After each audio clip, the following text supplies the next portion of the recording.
न जाने पिछले जन्म में कौन सा पाप किया था जो ऐसे कंजूस माँ बाप के घर पैदा हो गया। यह सोचते हुए कुंदन का मन दुख और कुंठा से भर गया।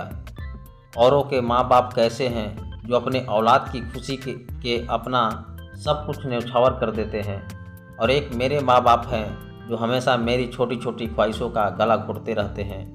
मेरे लिए इनके पास कभी पैसा नहीं रहता, हर दम पैसे की तंगी का रोना रोते रहते हैं। इस वक्त उसके अंदर घृणा और नफरत का ऐसा तूफान उठ रहा था जिसने उसकी सोचने समझने की क्षमता को छीन कर दिया था। भावावेश में उसके कदम और तेज़ी से उठने लगे। अचानक उसके मुंह से हल्की सी चीख निकली। शायद उसके पैरों में कोई कंकड़ चुभ गया था। कहीं ट्रेन ना छूट जाए, इसीलिए उसने रुक कर देखना उचित नहीं समझा। एक पैर उठाकर उसने जूते के नीचे से कंकड़ निकाला और तेज कदमों से आगे बढ़ गया। थोड़ी ही देर में वह अपने कस्बे के छोटे से रेलवे स्टेशन पर पहुंच गया। टिकट तो उसे लेना नहीं था, इसलिए वह सीधा प्लेटफॉर्म पर पहुंच गया। प्लेटफॉर्म पर खड़े होकर उसने मोबाइल निकाल कर देखा। सुबह के 5 बज रहे थे। ट्रेन अपने समय से आधे घंटे देरी से चल रही थी। वह पास में मौजूद कुर्सी पर बैठ गया और ट्रेन का इंतज़ार करने लगा। पैर में अभी भी दर्द का एहसास हो रहा था। अरे ये तो पापा के जूते हैं। वह जूते निकालने के लिए नीचे झुका तो चौंक पड़ा। शायद रात के अंधेरे में उसे दिखाई भी नहीं दिया था और जल्दीबाजी में उसने पापा के जूते पहन लिए थे। जूते निकालकर उसने देखा तो पैर के तलवे में एक जगह खून रिसा हुआ दिखाई दिया। जख्म ज़्यादा नहीं था, बस हल्का सा ही चुभा था। तभी उसका ध्यान जूतों के निचले हिस्से की तरफ गया, जो बिल्कुल छत बिछत हो चुके थे। बुरी तरह से घिसने के साथ साथ वे कई जगह से फट चुके थे। तो पापा क्या रोज़ यही जूते पहनकर ऑफिस जाते हैं? जब एक बार पहनने से ही मेरे पैरों में कंकड़ चुभ गया, तो रोज़ पहनकर ड्यूटी जाने के दौरान उनके पैरों में कितने कांटे चुभते होंगे। यह सोचकर ही उसका दिमाग सन रह गया। तभी उसे याद आया कि पापा ने पिछले महीने ही उसके लिए कैंपस के 1500 के जूते खरीदे थे। वह पत्थर की बूंद की तरह वहीं पर जम गया। 18 वर्षीय कुंदन अपने माँ बाप का इकलौता लड़का था, जो एक शहर के एक अच्छे प्राइवेट स्कूल में 10वीं कक्षा में पढ़ता था। उसके पिता एक प्राइवेट कंपनी में क्लर्क थे और माँ एक कुशल गृहिणी थी। इकलौती औलाद होने के कारण उसके ऊपर माँ बाप का कुछ ज़्यादा ही प्यार दुलार था। वे सीमित आमदनी के बावजूद भी उसकी हर ख्वाहिश पूरी करने की कोशिश करते। उसकी संगत शहर के अमीर घरानों से संबंध रखने वाले कुछ लड़कों से हो गई थी, जो उसके साथ साथ ही पढ़ते थे, जिसके परिणाम स्वरूप वह थोड़ा बिगड़ गया था।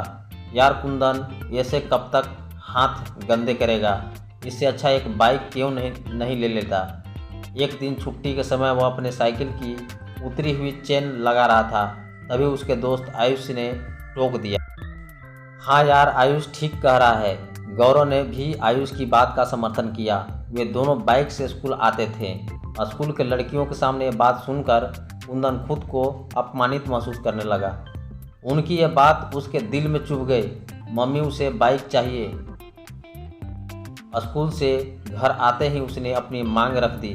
बेटा, तू तो जानता ही है कि एक तेरे पापा की सैलरी पर पूरा घर चलता है। वे इतनी बड़ी रकम कहाँ से लाएंगे? माँ ने समझाया। मैं कुछ नहीं जानता, मुझे किसी तरह बाइक चाहिए। इतना कहकर वह क्रिकेट खेलने चला गया। रात को माँ ने पापा से यह बात कही तो पापा कुछ नहीं बोले। शायद उन्होंने सोचा कि उसने ऐसे ही बोल दिया होगा, सो उन्होंने इसे गंभीरता से नहीं लिया। पापा, मेरे बाइक का क्या हुआ? 3-4 दिनों के इंतज़ार के बाद उसने एक दिन पापा से पूछा, बेटे अभी पैसे की थोड़ी दिक्कत चल रही है, 2-3 महीने रुक जाओ, मैं दिलवा दूंगा। पापा बड़े प्यार से बोले, नहीं, मुझे बेवकूफ़ मत बनाइए, मुझे इसी हफ्ते बाइक चाहिए। कुंदन ने ज़रा ऊंची आवाज़ में कहा। कुंदन, मैं देख रहा हूँ तुम धीरे धीरे जिद्दी होते जा रहे हो।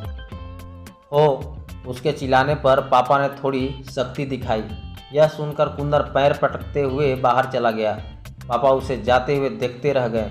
इसके बाद 1-2 दिनों तक उससे किसी से ठीक से बात नहीं की। अंदर ही अंदर उसके मन में विद्रोह की भावना पनपने लगी थी। मुझे लगता है कि अब इन लोगों के भरोसे रहने से कुछ नहीं होगा। मैं इन्हें छोड़कर शहर चला जाऊंगा, पैसे कमाऊंगा और अपने पैसे से बाइक खरीद लूँ। दिखा दूंगा कि अब मैं इनके ऊपर निर्भर नहीं। पता नहीं कहाँ से यह विचार उसके दिमाग में आया था, परंतु इस विचार ने उसके दिमाग में अपनी जगह बना ली। एक दिन वह तड़के उठकर बिना किसी को बताए चुपचाप घर से बाहर निकल गया।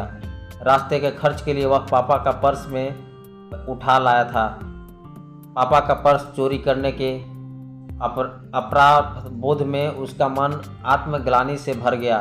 ट्रेन के स्टेशन पर आ चुकी थी, परंतु उसे समझ नहीं आ रहा था कि वह क्या करे और क्या ना करे। कभी यह जूते को देखता तो कभी पर्स को देखता। ट्रेन के जाने के बाद उसने कांपते हाथों से पर्स खोला। पर्स में 10-10 के 3-4 नोट पड़े हुए थे और एक छोटी सी डायरी भी थी। शायद उसके पैसे के लेन देन का हिसाब लिखा हुआ था। मन बहलाने के लिए वह डायरी निकाल कर पढ़ने लगा। गुप्ता जी से 30,000 रुपये लिए कंप्यूटर के लिए, ब्याज 5 रुपये प्रति सैकड़ा। 6 महीने पहले भी पापा ने उसके लिए नया कंप्यूटर खरीदा। तो क्या पापा ने कर्ज लेकर मेरे लिए कंप्यूटर खरीदी? पढ़ते ही उसे झटका लगा। वह तो सोचता था कि पापा कंजूसी से पैसा बचाकर ब्याज पर चलाते हैं, परंतु उन्होंने तो उसके शौक पूरे करने के लिए हज़ारों रुपये की कर्ज ले लिया था। उसने आगे पढ़ना शुरू किया। शर्मा जी से 50,000 रुपये बाइक के लिए, ब्याज 3 रुपये सैकड़ा।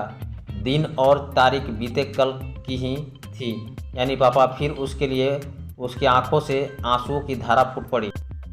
वह तुरंत उठा और तेजी से घर की तरफ दौड़ पड़ा। बदहवासी में भागता हुआ वह जब घर पहुंचा तो पापा अभी अभी बाथरूम से नहा कर निकले थे।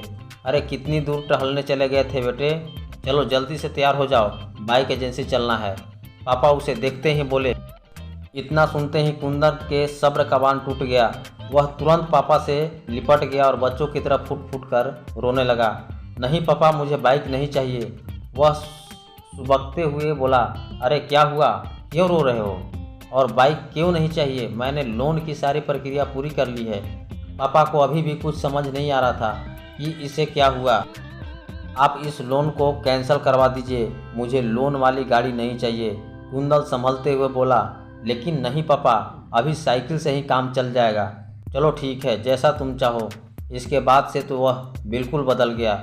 उसने अगले ही दिन से अपना पॉकेट मनी बचाना शुरू कर दिया। पापा, आज फादर्स डे है, इसलिए मैं आपके लिए गिफ्ट लाया हूँ।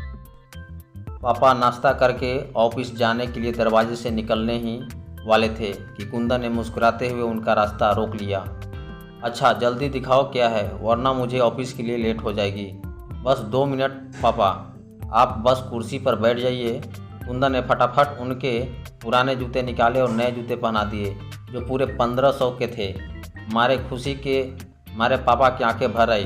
कुंदन ने उनके पैर छुए तो उन्होंने उसे उठाकर गले से लगा लिया।